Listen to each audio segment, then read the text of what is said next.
लोग जो वहां देख रहे थे वे हंस रहे थे और मजाक बना रहे थे और कहते थे टॉन्ट मारते हुए, किसने दूसरों को बचाया, अब वह अपने आप को भी बचा ले। नीचे आ जाओ, तूने तो बड़े चमत्कार किए हैं, एक चमत्कार और दिखा दो। तूने तो मुर्दा लाजर को जिंदा कर दिया था, एक विधवा के बेटे को भी जिंदा कर दिया था, अब अपने लिए भी ये चमत्कार करो। लेकिन ये सब लोग, इनकी आंखों के ऊपर पर्दा आया हुआ है। वह नहीं जानते हैं कि यीशु की यह कुर्बानी कितनी जरूरी है और पिता ने यह चाहा है कि यीशु ऐसे मरे। और इस कुर्बानी के द्वारा ही है कि सारी दुनिया के लिए अब निजात का रास्ता खुला है। इंसानों के लिए दूसरा कोई और नाम नहीं है जिसके द्वारा हम उद्धार को पा सकते हैं। दूसरा कोई भी रास्ता नहीं है। प्रेरित पौलुस बहुत ही पढ़ा लिखा इंसान था, मसीही इतिहास का बहुत ही ब्रिलियंट और प्रभावशाली व्यक्ति। और यह पौलुस कुरिन्थिया में गया। अन्य जाति, पढ़े लिखे, अनैतिक कुरिन्थिया के लोग, पुराने समय में यूनिवर्सिटी का सेंटर था ये। और पौलुस इन कुरिन्थियों से कहता है कि क्योंकि मैंने ठान लिया था कि तुम्हारे बीच यीशु मसीह वरन क्रूस पर चढ़ाए हुए मसीह को छोड़ और किसी बात को ना जानूं। क्यों पौलुस ने ऐसा कहा था? उसने ऐसा इसलिए कहा क्योंकि खुदा ने सारी कायनात के रहस्यों को इस क्रूस में छिपा रखा है। एकमात्र रास्ता जिससे कि यह सारी दुनिया खुदा के साथ मिलाप कर सकती है, वो रास्ता क्रूस का रास्ता है। एकमात्र रास्ता जिससे कि आप स्वर्ग में जा सकते हैं, वो सिर्फ क्रूस का रास्ता है। और अगर खुदावंद यीशु मसीह क्रूस के ऊपर ना गए होते तो आपके गुनाह कभी भी माफ नहीं हो सकते थे, आप स्वर्ग में भी ना जा पाते और इस दुनिया की मुश्किलों का भी कोई सलूशन ना होता। सिर्फ क्रूस के रास्ते के द्वारा ही हम पिता परमेश्वर के साथ मिलाप कर सकते हैं दोबारा।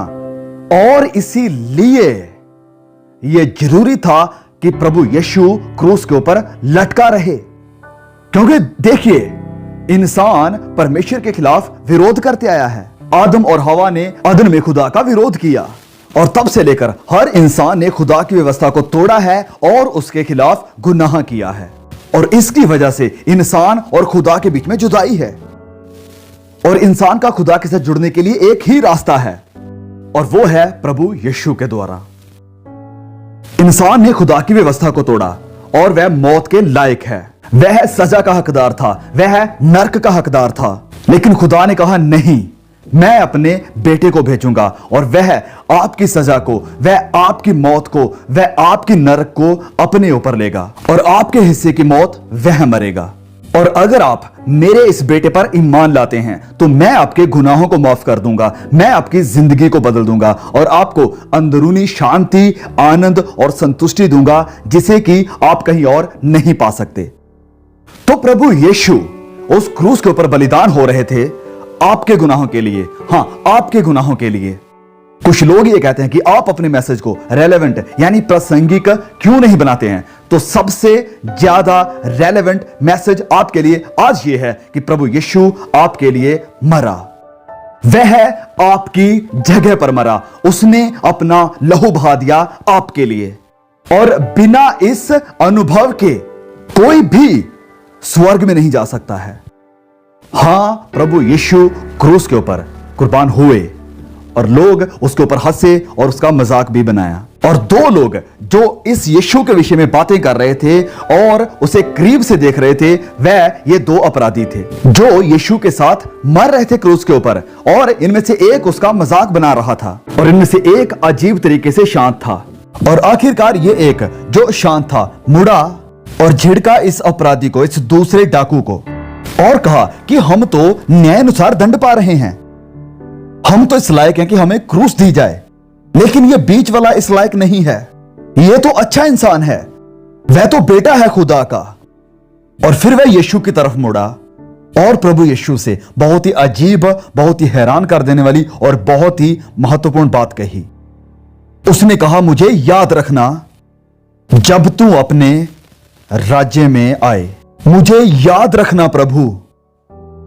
और फिर प्रभु यीशु ने मनुष्य के इतिहास के बहुत ही आश्चर्यजनक, एस्टॉन्डिंग जवाब को दिया। यहां पर स्वर्ग में फरिश्ते भी हैरान हो गए होंगे, हिल गए होंगे इस जवाब को सुनकर।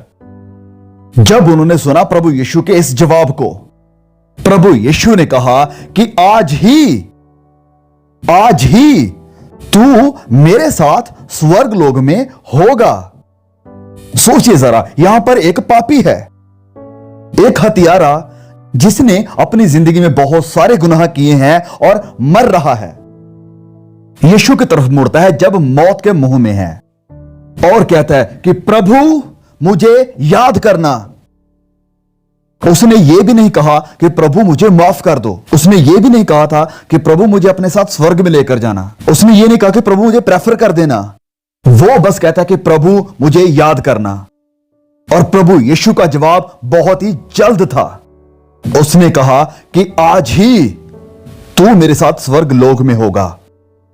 और मैं कहना चाहता हूं आप सबको जो ये कहते हैं कि हम एक पल में नहीं बच सकते हैं, और ये कि आप निजात नहीं पा सकते हैं इस पल में, इस बारिश में, इस मैदान में, और ये कि आपकी जिंदगी आज से बदल नहीं सकती है। पढ़िए आप नए नियम में लोगों को जिनका सामना प्रभु यीशु के साथ हुआ। बहुत से लोग नए नियम में जिन्होंने प्रभु यीशु को रिसीव किया, उन्होंने इसकी प्लानिंग नहीं की थी। उन्होंने कभी नहीं सोचा था कि उनकी जिंदगी इस तरह से बदल जाएगी। ये अपराधी जो क्रूस के ऊपर है, वह बंदी गृह में था। वह जानता था कि उसे क्रूस के ऊपर चढ़ाया जाएगा क्योंकि वह इसके हकदार है। वह नहीं जानता था कि क्रूसिफिक्शन की वह रात आने से पहले उस दिन वह स्वर्ग लोक में होगा। वह तो सजा का हकदार था, वह तो नरक के लायक था। मैं एक दिन उस इंसान से जरूर मिलूंगा स्वर्ग में परमेश्वर के अनुग्रह के द्वारा। वह अपने भले कामों के द्वारा नहीं बचाया गया और बपतिस्मा लेने के लिए भी उसके पास टाइम नहीं था। कुछ भी करने के लिए उसके पास टाइम नहीं है, लेकिन वह स्वर्ग लोक में है। यह है परमेश्वर का अनुग्रह और उसकी दया। और मैं आपको बताना चाहता हूं कि इंसानी भाषाओं का सबसे महत्वपूर्ण शब्द है माफी। उस दिन प्रभु यीशु ने इसके सारे गुनाहों को माफ कर दिया जो भी इसने किए थे। उसे पूरी तरह से पाक साफ कर दिया और वह अब स्वर्ग लोक में है। मैं नहीं जानता कि आपका गुनाह क्या है, मैं नहीं जानता कि गुनाह में आप कितना डूबे हुए हैं या आपने क्या किया है, लेकिन परमेश्वर आपको माफ कर सकते हैं। खुदा आपको धो सकते हैं। प्रभु यीशु आज रात आपको एक नया इंसान बना सकते हैं अगर आप विश्वास उस पर करते हैं तो। हां, उसने पश्चाताप किया, लेकिन जो दूसरी बात उसने की वो था विश्वास। पवित्र बाइबल कहती है कि अगर अपने हृदय में यह विश्वास कर लें कि परमेश्वर ने उसे मुर्दों में से जिलाया है तो हम उद्धार पाएंगे। फिर यह वचन हमसे कहता है तुम प्रभु यीशु पर ईमान लाओ और तुम नजात को पाओगे। फिर लिखा है कि जितनों ने उसे ग्रहण किया उसने उन्हें अपने बेटे और बेटियां होने का हक दिया, जिन्होंने उसके नाम के ऊपर विश्वास किया। बस पश्चाताप करो और विश्वास करो और फिर तुम्हारा उद्धार होगा।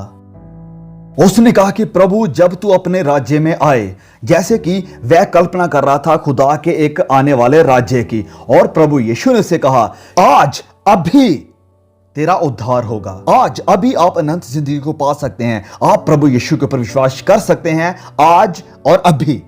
उस डाकू ने किया और उसी दिन वह स्वर्ग लोक में गया। प्रिय भाइयों और बहनों, क्योंकि प्रभु यीशु कुर्बान हुआ, क्योंकि वह मुर्दों में से जी उठा, क्योंकि जो उसने किया, खुदा अब मेरे गुनाहों को याद नहीं रखेगा। मैंने बहुत से गुनाह किए हैं अपनी जिंदगी में, और अगर मैंने सिर्फ एक ही गुनाह किया होता अपनी सारी जिंदगी में तो यह काफी है कि मैं न्याय के सिंहासन के सामने जाऊं और सदा की सजा पाऊं। क्योंकि अगर मैं सारी व्यवस्था को मानकर एक में भी चूक जाऊं तो मैं सारी व्यवस्था का दोषी हूं।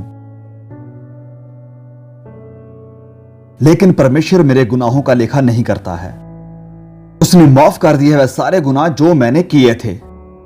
उसने मेरे सारे गुनाहों को भुला दिया है। वह अकेला ही है सारी कायनात में जो गुनाहों की माफी दे सकता है। गुनाहों की माफी उसी के पास है।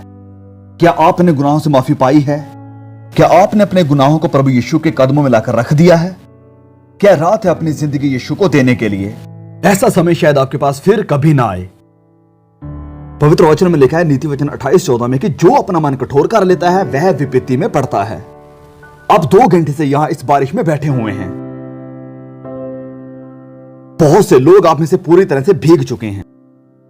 आप यहां बैठे रहे हैं क्योंकि आप चाहते हैं कि आपके गुनाह माफ हो जाएं, और कुछ लोग प्रार्थना कर रहे हैं अपने दोस्तों के लिए जिन्हें प्रभु यीशु की जरूरत है। और ये पल, ये घड़ी आपके लिए है जो कि शायद फिर कभी ना आए।